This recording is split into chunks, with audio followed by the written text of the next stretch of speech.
Hello all and welcome to today's special episode. It's not your usual Sunday story-based episode. Today we're going to teach you, hopefully teach you and advise you how to anchor a boat, how we anchor our boat, so you can get out on the water and stay out on the water without going back to the marina. Also, we will show you how to pick the right seabed, how to read the tides, weather and swell.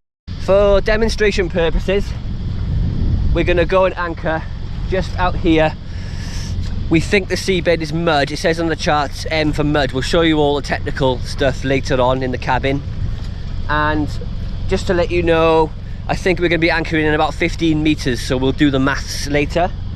Our chain, we've got 60 meters of 8mm short link galvanized chain, and every 10 meters we've got a marker on there so we know how much we're putting out. So 15.8 meters now, so you're ready, Adam? Ready, look. So Adam's ready.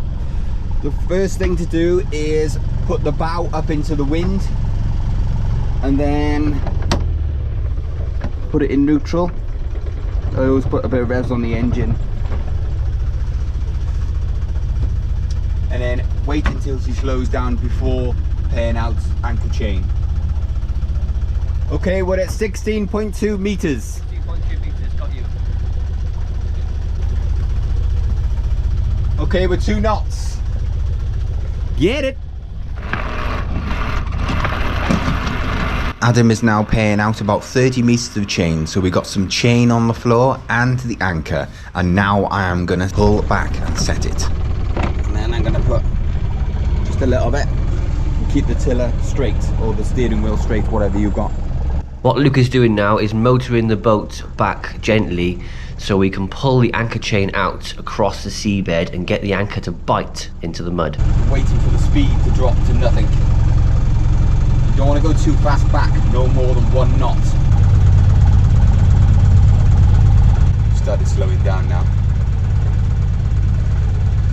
The chain is more than likely spreading itself along the seabed, and the anchor's gonna grip in a minute. Okay, I just felt a little lurch on the boat and the anchor has dug in, so the speed is gone.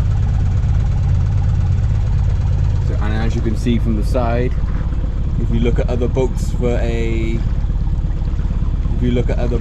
are not moving anymore and we're still in reverse.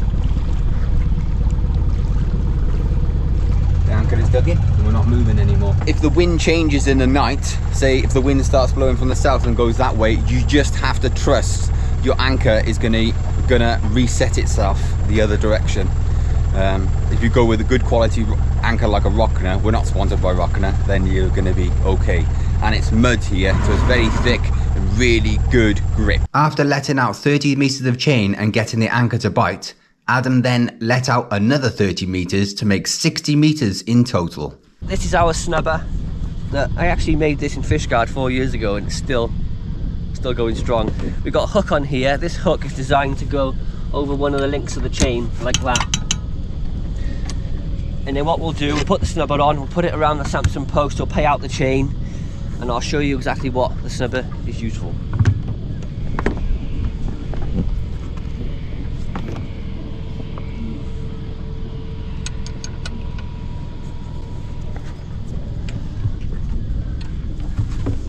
Okay.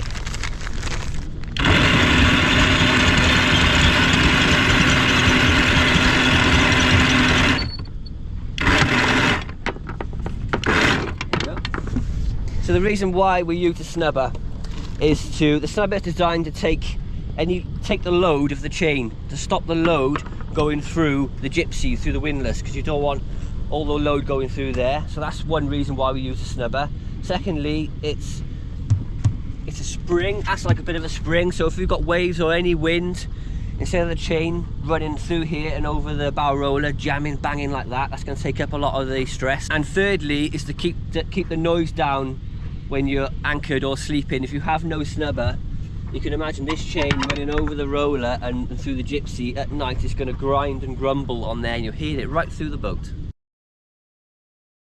Just going to show you how to bring the anchor up. Today it's not an issue because the weather is benign, there's no wind, there's no waves, but if it's strong winds, if you've got a bit of a sea running, and it's bouncing and it's a lot of strain on the gear, you can't just really use your electric windlass to push the boat forward and bring up the chain, because you're going to burn out your motor and something could break. So what you should do is motor slowly, get the helmsman to motor slowly towards the chain while someone's on the bow bringing up the chain.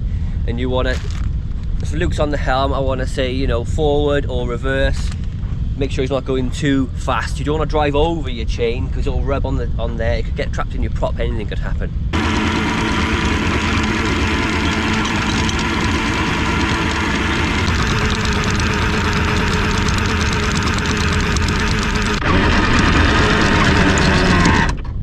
Hear that? There's a lot of force going through the windlass. What's happened is the anchor's dug in and I'm trying to pull it out like this. It's really, really hard for this. So what you want to do is get the helmsman to slowly drive over the anchor.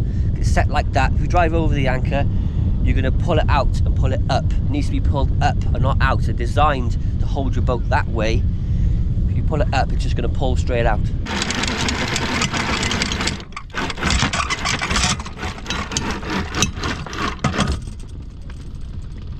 Now we are going to tackle the theory, and there's quite a lot of theory to do. You got 3 things when deciding where to anchor, and the 3 most important things is what the seabed is, what the weather is, and the swell direction. And we're going to hopefully teach you how to find all these 3 out. Personally, how me and Luke find a good place to anchor is, firstly, if you want to find a good seabed, you can have a look on your charts. You know, paper charts or electronic charts like Navionics. You either want something soft, sand, mud, you don't want gravel, you don't want rocks. So we'll have a look on the charts and we'll show you, to pick an example on where to anchor. So this is the first place we come when we're trying to decide on an anchor. It's Navionics, and people leave anchor symbols, don't they? And we have a look for, we've chosen an anchorage, you may have a look for that. Yeah. So this looks like a good place to anchor. One of the reviews there say it's very calm and very protected in most winds. That looks like a good anchorage to me in there, look. Yeah, and somebody's left a personal one here. And what are they saying about it? Well, they just said nothing. 1.4 at low tide. So if other people have anchored there, you know it's pretty good. Look on the charts here, there's nothing to say.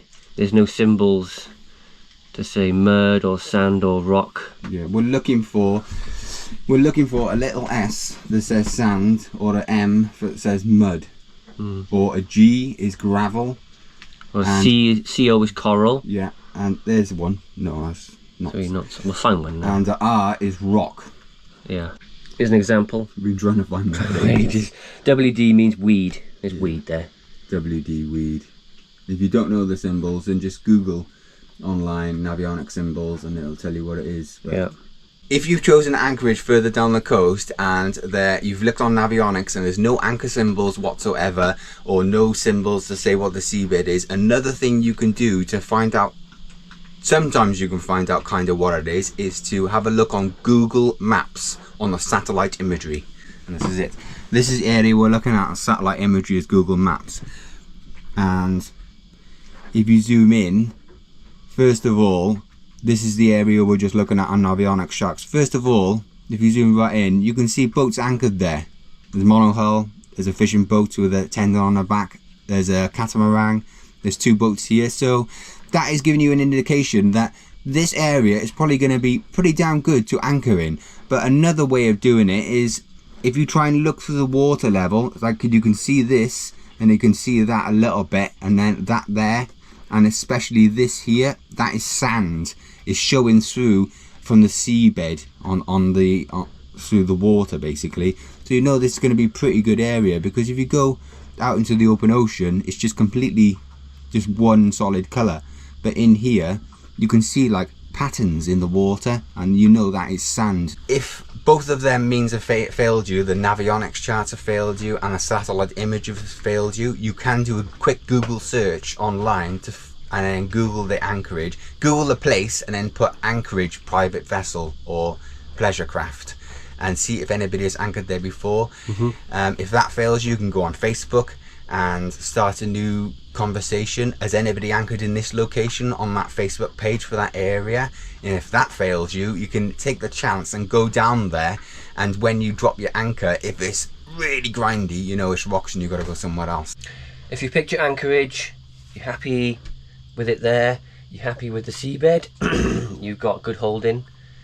Well, I say the next thing you should check is the weather, but you should be checking the weather before that really, before picking an anchorage. So let's have a look at the weather. So this is the place we picked to anchor, just in by there. As you can see, say it's Monday today, 10 AM. Good anchorage spot there. So here's the weather forecast. If you look down here, this is Monday, Tuesday, Wednesday. You've got mainly southerlies, southeasterlies, southwesterlies, southerlies, southeast, southeasterlies. Quite light, no more than 20 knot gusts. So this is a nice little perfect anchorage to spot, to stay there. If the wind was coming in from a deep west-northwest 40 knots here, they wouldn't be that good because there'll be a lot of fetch running down there. We've got to make sure when you anchor in here is make sure there's enough space around you to swing around. If the wind changes direction, you need enough zone area to swing around. Don't anchor too close to people, or don't let people anchor too close to you or over your chain. Got to measure the space around you. So if there's like half a mile of open water to the nearest land, and there's 40 knots blowing from the land, and then the 40 knots is blowing across that half a mile of open water, it's going to be quite bumpy where you are. In fact, there's going to be, would you anchor there if it was 40 knots and it half a mile of fetch of water? It'd be bumpy. I'd try and get as close to the shore as possible to minimise the fetch. One more thing I forgot to mention is the tides. You've got to make sure you anchor in enough water. If you anchor at low tides, don't check the tides, and you anchor say in 1.5 metres of water, so you only got a little bit, 10 centimetres underneath our keel, and it's high tide. You don't check the tides and you disappear and you jump in your tender, go to shore, come back, your boat's likely to be on its side like this. So you've got to make sure you anchor in enough depth for the drop, the fall of the tide. So say if I'm got the tide thing up now, say if I'm anchoring here, and it's 4.5 meters at the moment. So I've got 4.5 meters and the tide is 2.48 meters. So it's going to drop down to 0.56 meters. So it's going to drop down 2 meters, and I said I was anchoring in 4 meters, wasn't I? 4.5 meters. Yeah. So it's going to drop down to 2.5 meters. Yeah. So that's 2.5 meters under the keel. So you know you're going to be quite okay. But you want to check the next couple of days, because it's 0.56 there and 0.35 there. So it's going to drop a little bit more. So you're going to have a slightly bit less under the keel. I find you want to make sure you got at low tide you have about at least a meter under the keel, because you've got the wave action that moves the keel up and down. A massive boat might come past and create like half a meter waves, or you might get a strong wind and that'll cause you to bounce up and down. So you don't want to be on the dip of the wave. You don't want to be banging your keel against the seabed. Yeah, you don't want to be really bad. Third thing we mentioned is swell. Now it's all in good picking a sensible anchorage that looks pretty good, but if it's open to the open ocean, say you're anchoring in a little cove on a beach, you're open to the sea, you want to check the swell. If half a meter or a meter swell, if any kind of swell moves into your bay, especially overnight, then you're not going to get any sleep, because your boat's going to be rocking and rolling like that. And if you anchored really shallow and there's a big 2 meter swell coming in, you could be in the surf zone. Absolute disaster. Picked another location here. This is off Rainbow Beach. Beautiful little anchorage here. We know this is sand, we checked it out. The wind's coming in from the southeast. You think absolutely perfect anchorage there, but let's check the swell.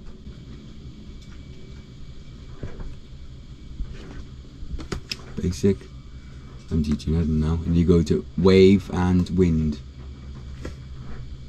It's not normally my part, this, is it? No, it's not. So this is the anchorage at the moment. You've got swell, and you've got 0.1 from the east and 0.9 from mainly the east, and that's at 10 o'clock today. Go to 1300. You want to check for the next 24 hours. So you've got 0.1 coming in right into the anchorage there, and you want to just check for about 24 hours. Would I anchor there? I would try not to anchor there, to be honest, because the only reason I'm saying that is because you go to this and you got basically a 1 meter swell coming up from this direction here, and anchored in there, you're probably going to get a little bit of wraparound. It's not going to be horrendous, but it's going to just be a little bit uncomfortable there. If the swell was coming up from this direction, it would be quite nice there, but I think it's going to be a little bit uncomfortable. But if you go on further, you get this little swell coming in 0.1, which is not too much to be concerned about. It's only 10 centimeters. But it's an okay anchorage. It will do for an overnight, but I wouldn't stay there long term. Anchor watch system. Some people new to anchoring will set alarms or stay up all night just to keep an anchor watch. There's no need to do that. You can download apps on your phone now. An anchor watch app. It'll put in your location. You can put a radius around where you've anchored and pick like 0 meters to 100 meter radius. If you go out with a radius, stray out of the radius, the alarm will go off. So you can have your app running on your phone or tablet in the background while you sleep, and if you stray out of your radius you set, say 20 meters, alarm will go off and it'll wake you up. The anchor alarm we used to use on Android this is the very best one. It's free as well. It's Anchor Drag Alarm, and the logo looks like that, but now it's only on iPhone, and we're absolutely gutted because we use Android, because Android is the best.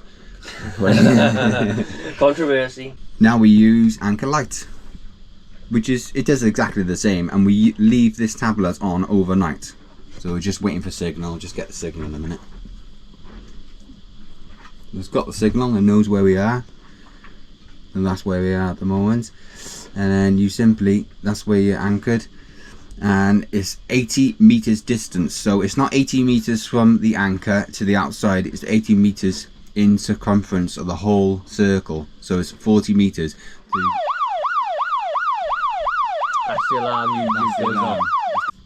Gone funny because it was just booting up. So I set it to 80 meters. So if we go outside the ring 40 meters this way, which is very unlikely, you get 40 meters of drag, the alarm's going to go off like you just heard. So we hope that educational video has helped you out. We make it sound incredibly complicated. There's a lot of different stages to it, but it's just most of it is common sense and just looking at the weather, looking at the seabed, and just anchoring, putting enough chain on the floor. That's all of it really, and staying away from people. We got a story, haven't we? Do you want to tell us a story? Yeah, I'll tell us a story. The boat we had before this, we had a little Sabre 27 foot boat, and we were quite new to sailing and very new to anchoring, and we were sailing, I think we were sailing towards Pembrokeshire, weren't we? Down on Wales, south coast of Wales, and we picked an anchorage. It looked pretty good. The weather was good, the wind direction was good. I'll show you where it was. It was here next to Mano Bay, wasn't it? Yeah, it's Swan Lake Bay. Swan Lake Bay. The wind was coming off the land. It was pretty good, and we anchored about here, and we took the dinghy to shore, and I think we had a barbecue on the beach or something, didn't we? We did. And then we noticed this nasty swell coming in from the Atlantic. And we were looking over at our boat going, look at that swell out there, it's coming in more and more and more. And our boat then started lifting up like this, didn't she? Yeah. And the swell built within an hour, and we started panicking. It's like 2 meter swell. Huge swell, yeah. And our boat was being lifted, and we were pretty much on the edge of the surf zone. So we jumped in our dinghy, we tried to get out through the surf to our boat, and it was impossible. The waves were slamming us back in, and we flooded our little Seagull outboard, didn't we? And we ended up picking up the dinghy, carrying it across the rocks, jumping into the water with the dinghy, and then quickly paddling out to the boat. We managed to get onto the boat, start the engine, lift the anchor, and motored away before our boat got wrecked on the beach. And that's all because we didn't check the swell direction, wasn't it?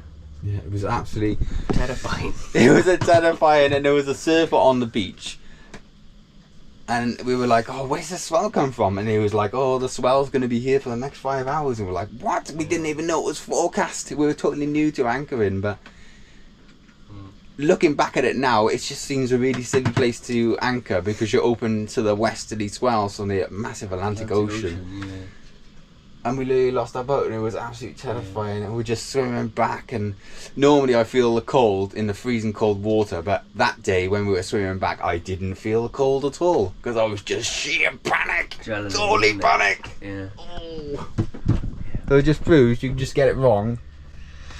It's just the way it is, isn't it? Yeah, you can get it wrong. Yeah. I want to add one more thing. Is We use pure chain on our boat. We got 60 meters a set of chain, and we anchor just with chain. Some people use half chain and half rode. They use their rode like a snubber, like a really, really long snubber. I don't personally think it's a good idea to have rode. Sometimes if you have your chain down, you put too much rode out, and the rode is on the seabed. Any rocks down there will chase through your rode. You'll lose your gear, possibly lose your boat. So I think it's better to have just pure chain and anchor. And a lot of people say it's the anchor that does the work when you anchor. It holds you in place, but I think it's more of a 50-50. I think if you have your anchor and then lots of chain along the seabed and then going up to the boat, the chain is actually holding the boat in place, and the friction of the chain on the seabed is holding the boat even before the anchor's doing any work. Because we've dived on the boat, haven't we, in 30 knots in the tropics, and gone to our anchor. The anchor sat there not doing anything really, just dug in, and you can see the chain moving like this on the seabed, and the chain up by the anchor is not doing anything. So really the chain is doing all the work. So if you can, just use plenty of chain, no rope. I hope you enjoyed this episode, this educational episode. I hope we did it right. Yeah, I hope we did it right. We just don't do them, do we? We just don't do stuff like that, like classroom stuff, so I hope it's not like disaster. Yeah. We're still at home at the moment. We're in the UK visiting our parents, our mum and dad, and our older brother. But we're going to be back in Australia. Well, or maybe. Will we be back in Australia? Who knows? Who knows? We'll be back for new adventures soon. Yes. So thank you so much for watching. Yeah. Obviously we're not home now because it's being recorded on the boat. Obviously. Yeah. I know. But yeah, we've got some amazing new adventures coming up. It's just all changed. It's going to be absolutely epic. Incredible. Do you want to say, first of all, if you enjoyed this episode, please remember to give us a like, share it around with your friends and family. Always, if you can, leave a comment below, and I'll always get back to you, even if it takes a couple of days. And thank you so much for sticking with us and all the support. Yeah, and thank you so much for our amazing patrons and Ko-fi members. Like we always say every week, but we really do mean it from the bottom of our hearts. You have changed our lives for the better, and it's just amazing. Thank you so much. See you next time. Bye. See ya.